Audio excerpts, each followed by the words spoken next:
I want you to picture something for a second. You wake up one morning and you're the CTO. Maybe your startup blew up. Maybe you jumped into a new company and someone finally saw what you bring. Maybe you're right on the edge of that leap right now. Here's the part nobody talks about. Most developers who land that title fast hit a wall even faster. They get overwhelmed, burnt out, stuck at the next level because they skipped the steps that actually matter. I didn't skip anything. I took the long road. 20 years of trial and error. I can't give you those years back, but I can show you how to shortcut every mistake I made. 3 things I wish someone had told me on day 1. 27 years ago, I was exactly where you might be. Mid-level, solid, invisible. I assumed the game was simple. Write good code, ship fast, wait for someone to tap me on the shoulder. So I did that for a couple of years. Nothing moved. Switched companies, got the senior title. Felt like progress, but nothing meaningful changed. I was still optimizing my code while everyone around me was optimizing their careers. The turning point was a question I should have asked way earlier. Not how do I get better at my job? What job am I actually trying to do? That's when it hit me. Developers chase technical excellence. CTOs chase outcomes. 2 very different games. 2 very different scoreboards. And I was playing the wrong one. Here's 3 mistakes that cost me years. Mistake 1.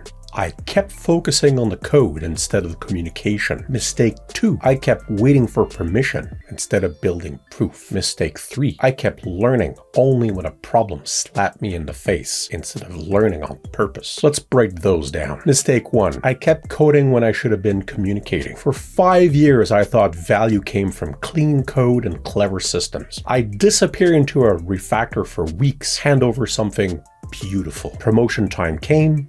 Silence. Not because the work was bad, because nobody understood what I actually did. People who decide your future don't speak code, they speak business. The moment I started translating my work into outcomes, everything changed. I stopped saying I refactored the payment service. I started saying I cut checkout time by 30%. And boosted conversion. Your job is to solve business problems. If you can't explain your work to someone who doesn't code, you're not ready to lead yet. Here's what you can do right away. Every ticket you pick up, ask what outcome it serves. Every stand-up, talk in terms of impact, not tasks. Every one-on-one, bring receipts. Quick story. I remember I built a whole backend for a custom project. My boss had no clue where I was or how long it would take. I kept everyone in an information vacuum. They trusted me, but they couldn't promote blind faith. That's when I learned communication isn't optional if you want to move up. Mistake 2. I waited for permission when I should have been building proof. Even after I learned how to communicate, I still sat there waiting to be invited into architecture conversations, waiting to be asked for my opinion, waiting to get promoted before acting like I deserved it. It doesn't work like that. Titles lack behavior. The people who moved faster than me didn't wait. They wrote RFC drafts nobody asked for. They proposed fixes. They ran tiny pilots. They behaved like the next role until someone made it official. You don't get promoted because you're ready. You get promoted because you act like the person they need. Here's how you fix it. Start a leadership ledger. Write down every decision you influence, every problem you prevented, every person you unblocked. Write design docs, even if half of them die. Mentor juniors without permission. Propose fixes and run tiny experiments. 6 months gives you proof. 12 months gives you leverage. Look,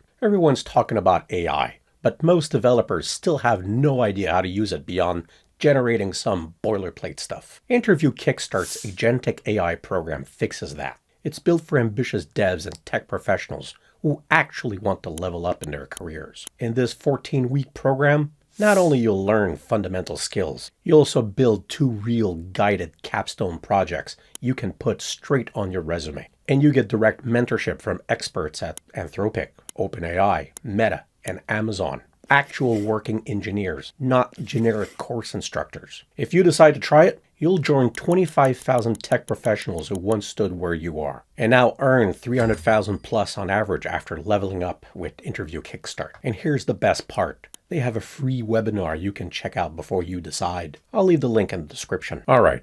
Back to mistake 3. I learned by accident when I should have been learning strategically. My whole early career was firefighting. Problem comes in, I solve it. Move on. Good way to get competent. Terrible way to grow. I could solve incidents, but I couldn't see the patterns behind them. I was tactical, not strategic. Everything changed when I started learning with intention. Instead of asking, how do I solve this problem? I asked, what kind of problem is this? What pattern is hiding underneath? Where else does the same shape show up? CTOs don't just solve things. They see around corners. They build systems so the same class of stupidity never hits twice. I remember back in 2001, we shipped custom systems and clients found most of the bugs.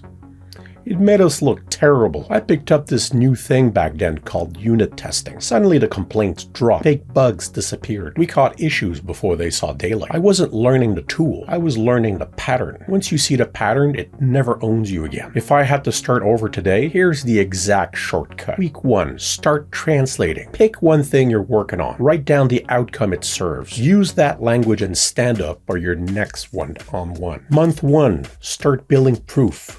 Keep your leadership ledger. Decisions, outcomes, problems prevented. Update every Friday. Month 3, lead without permission. Find one broken thing, write a proposal, share it, don't wait for approval. Month 6, audit yourself. Look at the ledger. Look at your proposals. If you have proof, keep going. If not, adjust and try again. It took me 20 years because I didn't have this. You can do it in half the time if you start this week. I learned the hard way so you don't have to. Shortcuts only matter if you use them. You can watch this. You can take the webinar. You can read the books. None of it changes anything unless you do something. Most developers wait for permission to start walking the path. Don't wait. Start this week. I'll see you at the top.